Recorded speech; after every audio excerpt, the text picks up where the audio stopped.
Welcome back to the FHIR in 5. This is our last in the series from A to Z. We're up to the letter Z, and I thought I'd try and cover some of the other concepts within FHIR in this session. So when I think of Z, I think of Z segments in a HL7 messaging context and how you might model things that aren't necessarily found in the broader FHIR standard.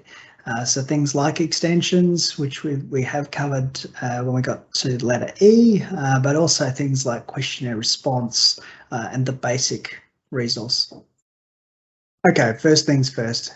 I did say that we'd covered extensions when we were at the letter E, and that was certainly in the context of extended primitive types, but I thought this time around with Z segments, that sort of concept of extensibility, I thought we should just look at some of the key considerations that we need to consider in the extension space.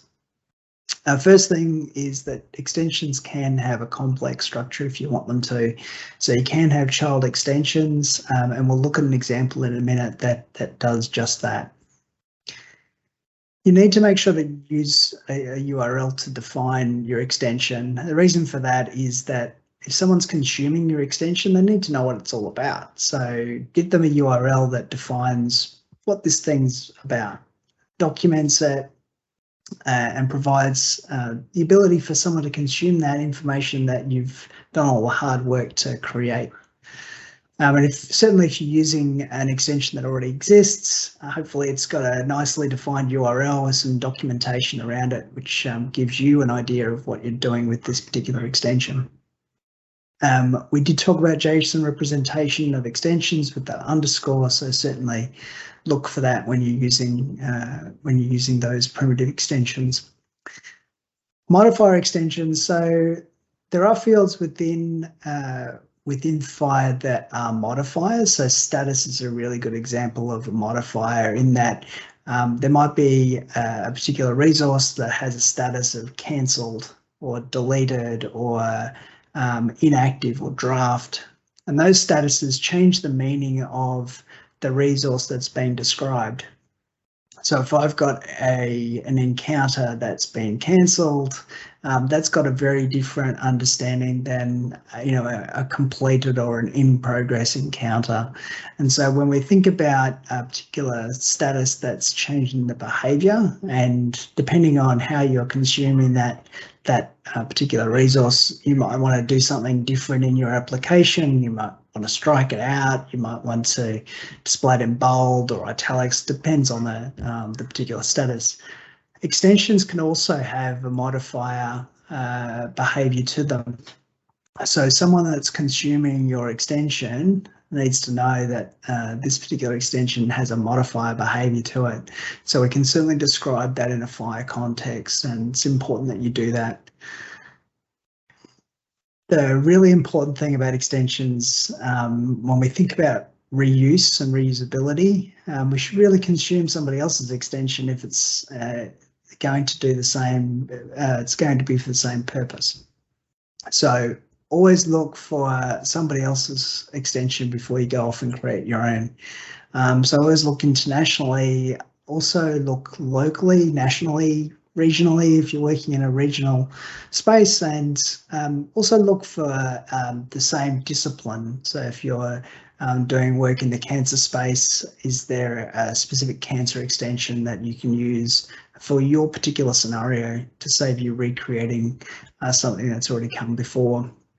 And the reason for that is it just enhances interoperability. If we're reusing somebody else's extension, it means that work that's built on that extension works in the same FHIR context.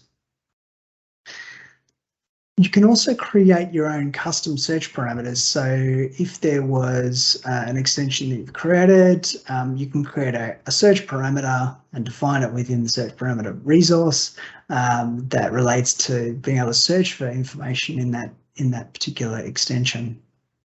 So a useful way of providing more abilities for your users to consume the data and search for it. Okay, so we can model complex extensions. This one isn't necessarily the most complex extension out there, but I wanted to show an example of where child extensions are being used, and this one is just an example. It's the New Zealand citizenship extension defined in the New Zealand-based specification.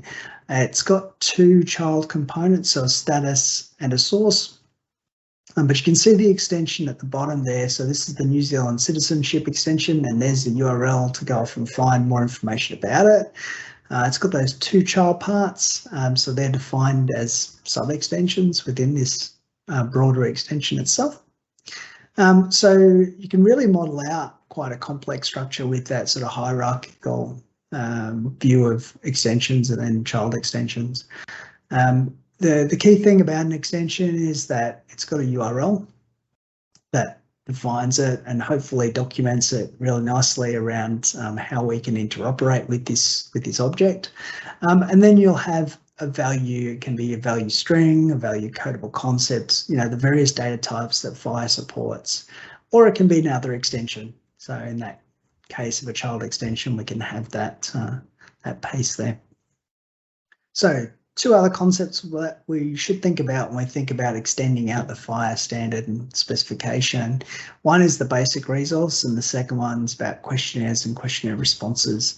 The basic resource is just that. It's some basic metadata that we can use to capture additional information that is against a concept that doesn't get currently modeled within FHIR that you might want to model. So it has some references back to other resources, so you could link it back to a patient or an encounter or some other resource that you're interested in modeling. Who created this or authored this particular object? When was it created? An identifier to it. There's nothing stopping you in a RESTful pattern and a set of resources to create your own FHIR-like resources, give them a magical name and start using them, but they're just not defined in FHIR standard. So sharing those with another vendor would be a conversation with those other vendors to say, I'm going to create a new resource, I'm going to call it ABC, and this is the kind of information that I want it contained in it, and this is how I'm going to share it.